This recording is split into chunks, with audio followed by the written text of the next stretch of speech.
بسم اللہ الرحمن الرحیم۔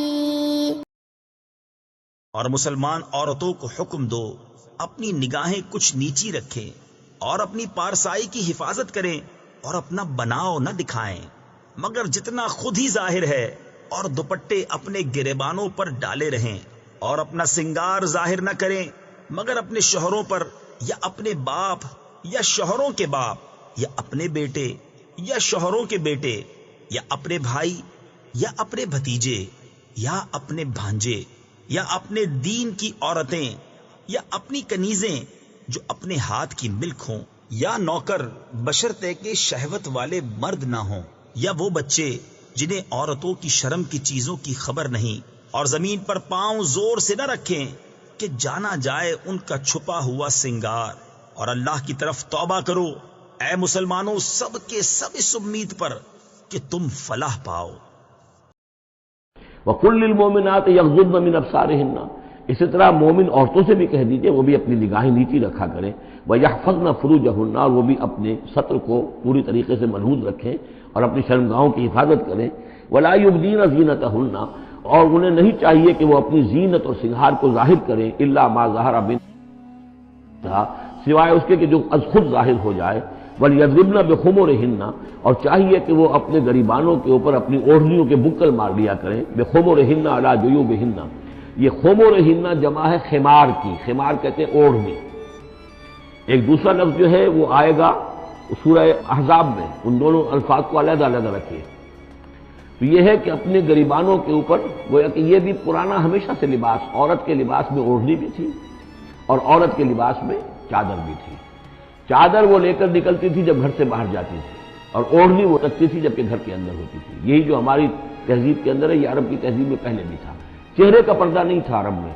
چادر وہ لے کے جاتی تھی تو چادر اپنے اوپر ڈالتی تھی، اور مرد بھی چادر کے بغیر نہیں ہوتے تھے، نہ کوئی مرد بغیر چادر کے نہ عورت، بلکہ چادر ہی سے ایک شخص کا رتبہ معین ہوتا تھا۔ کسی کی چادر بڑی شاندار ہے، دوشالہ اوڑھا ہوا ہے، بہت قیمتی ہے، تو وہ بڑا آدمی ہے، وہ سردار ہے، کسی کے بیچارے کی جو ہے معمولی سی چادر ہے۔ اور اسی لیے اس حدیث میں آتا ہے کہ جو شخص تکبر کرتا ہے،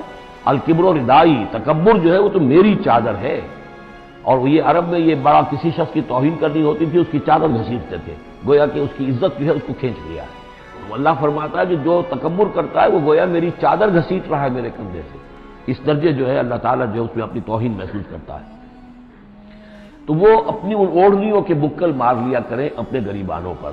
یعنی یہ کہ یہ عورت کے لیے اس کی زینت کا ایک بہت بڑا حصہ ہے، اس کی جو بھی چھاتی ہے اس کے لیے ایک اضافی کرتا اس نے پہنا ہوا ہے، لیکن کرتے کے اوپر مزید جو ہے یہ ایک بکل اس کی اوڑھنی کا ہو۔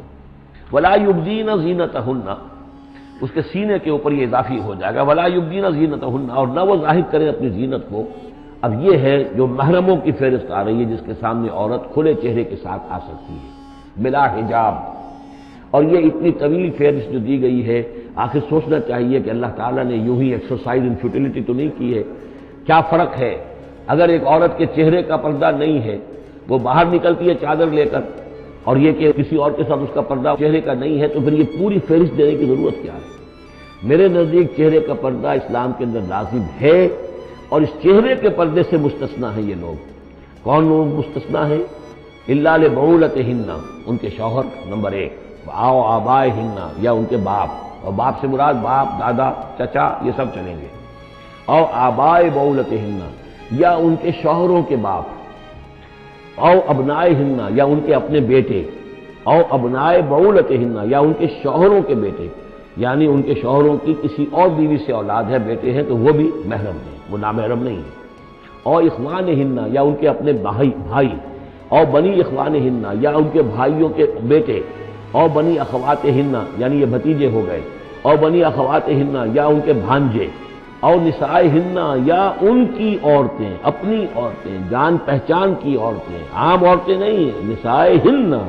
او ما ملکت ایمانہن، یا یہ کہ جو ان کے غلام اور ان کی لونڈیاں ہیں۔